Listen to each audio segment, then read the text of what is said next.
बदलुवा जीवनशैली एवं असंतुलित खाद्यपेय कारण व्यक्ति को दैनंदिन जीवन रे अनेक समस्यार सम्मुखीन हेबाकु पड़िथाए। एथिमध्यरु स्ट्रोक अन्यतम। एहा एक गंभीर रोग। आमर किछि भूल अभ्यास पई स्ट्रोक हेबार आशंका वृद्धि पाइथाए। एथिपई आमकु किछि अभ्यास रे परिवर्तन आनिबाकु पड़िबो। तेबे दर्शक बंधु आसंतु आमे आज जानिबा प्रोफेसर डॉक्टर सूर्य प्रकाश चौधरी ठारू स्ट्रोक हेबार मुख्य कारण कौन एवं किपरि भाबरे आमे एही स्ट्रोक समस्यारू मुक्ति पाई परिबा। जदि को लोक को स्ट्रोक हेइछि एवं से हॉस्पिटल रे 4.5 घंटा भितरे पहुंची पारुछि कोन स्ट्रोक सेंटर हो किबा न्यूरोलॉजिस्ट में शायरोग विषय पहुंच पारुछि एवं ताकू 4.5 घंटा भितरे गोटे इंजेक्शन दिया जाई पारिबो ताहले से रोगीटी संपूर्ण रूपे स्ट्रोक रु मुक्ति पाई पारिबो किबा रिकवरी हेई पारिबो आरोग्य लाभ करि पारिबो।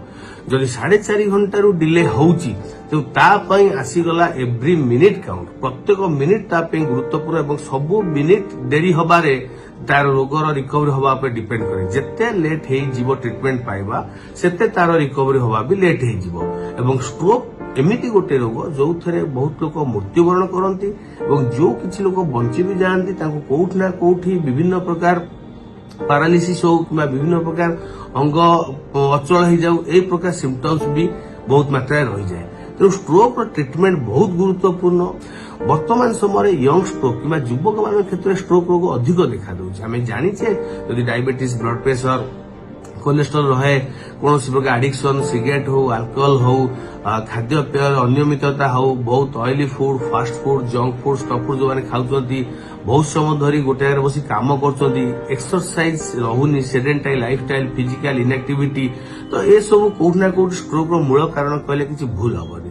तेणु यंग जेनेरेशन आजिकल ये सब मात्रा अधिक देखा से स्ट्रोक बढ़िया लगी।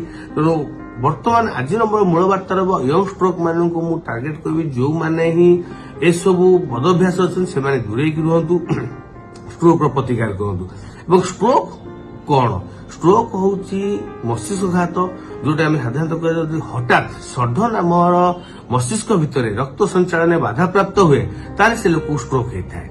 रक्त संचालन बाधा प्राप्त होगा माने कौन साधारणतः दुई प्रकार स्ट्रोक थाए। गोटे हूँ इस्केमिक स्ट्रोक गोटे हूँ हेमोरेजिक स्ट्रोक। इस्केमिक स्ट्रोक कौन ना जदि रक्त संचालन क्लट हो जाए कि जमाट बांध जाए और रक्त संचालन बाधा प्राप्त हुए ब्रेन टिश्यू गुड़ा सेल गुड़ा डेथ हो जाए तो सेटा इस्केमिक स्ट्रोक होता है। हेमो स्ट्रोक कौन ना जदि रक्त नळीटा फाटिक रक्त संचालन बाधा प्राप्त हुए जहाँ फल ब्रेन भितर ब्लीडिंग हो जाए हेमोरेज हो जाए तो ताको आम हेमोरेजिक स्ट्रोक होता है। तेणु इस्केमिक हो कि हेमो स्ट्रोक हो जदि ट्रीटमेंट इमिडिएट न हो पार तो सी दिने ना दिने मरणात्मक कि आम बहुत डेंजर भी हो पारे।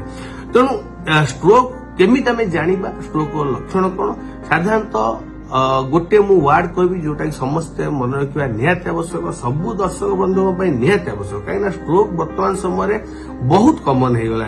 बर्तमान विश्वर द्वितीय मुख्य कारण गोटा रोगर मृत्यु कहले किसी भूल हेनी।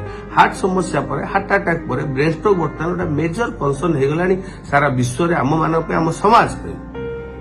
तेणु समस्ते जिनस गोटे सोशल मीडिया भाइराल भाया मन रखु बी फास्ट जो गोटे वार्ड ही आपको जनईदब जे आपको स्ट्रोक होती कि नहीं आपण अंचल कि परिवार लोक स्ट्रोक पीड़ित होती कि नहीं। तेणु यही जिनसा मन रखिए बी फास्ट एवं सडन हठात गोटे सिम्पटम देखा स्ट्रोक लक्षण हो पाए। तेणु कौन से बी फास्ट ना बी रे हूँ बालांस हठात बालांस बिगिड़ी जावा ए रे हूँ आई सिम्पटम्स हठात आखि देखा न जावा कि झापसा देखा जावा आखि पता गली पड़ा। एफ रे हूँ फेस जदि मुह बंका हो मुह बधिरा कालुआ लगे झिमझिम हवा। ए रे हूँ आर्म हठात गोटे हाथ दुर्बल लगे कि गोटे गोड़ दुर्बल लगे हठात कम न करवा कि झिमझिम कालुआ रही सेमती एस हूँ स्पीच जदि कथा कहबार असुविधा हवा कि हठात कथा न कहि पारिबा खने खने कथा कहबा सेटा हूँ स्ट्रोक सिम्पटम्स हे। टी रे हूँ टाइम। तो बी फास्ट माने हूँ बी फास्ट एवं टी टाइम टाइम टाक सेव करने निहाती आवश्यक कहीं एवरी मिनिट काउंट जिते आप 4.5 घंटा लेट करेंगे गोटे रोगीर जीवन प्रति से घातक सृष्टि हम। तेणु बी फास्ट मन रखु बालांस सिम्पटम्स आई सिम्पटम्स एफ रे फेशियल सिम्पटम्स ए रे आर्म सिम्पटम्स एस हूँ स्पीच सिम्पटम्स। तेणु एतिक जिनस बालांस आखि मुह हाथ गोड़ କଥା କହିବା ଯଦି ଆପଣ ଅସୁବିଧା ଦେଖୁଛନ୍ତି ତ ଇମିଡିଏଟ ହସ୍ପିଟାଲ ଆସିକି ନ୍ୟୁରୋଲୋଜି କିମ୍ବା ସାର ବିଷୟ ଦେଖା କରନ୍ତୁ। ତେବେ ଦର୍ଶକ ବନ୍ଧୁ ଆପଣ ଆଜିର ଏହି ଭିଡିଓ ମାଧ୍ୟମରେ ଜାଣିବାକୁ ପାଇଲେ ଷ୍ଟ୍ରୋକ୍ କଣ ଏବଂ କାହିଁକି ହୁଏ ଏବଂ ଆପଣ ଏହି ଷ୍ଟ୍ରୋକରୁ କିପରି ଭାବରେ ମୁକ୍ତି ପାଇପାରିବେ। ମନୀଷା ରାଉତଙ୍କ ରିପୋର୍ଟ, ନ୍ୟୁଜ୍ 18 ଲୋକାଲ।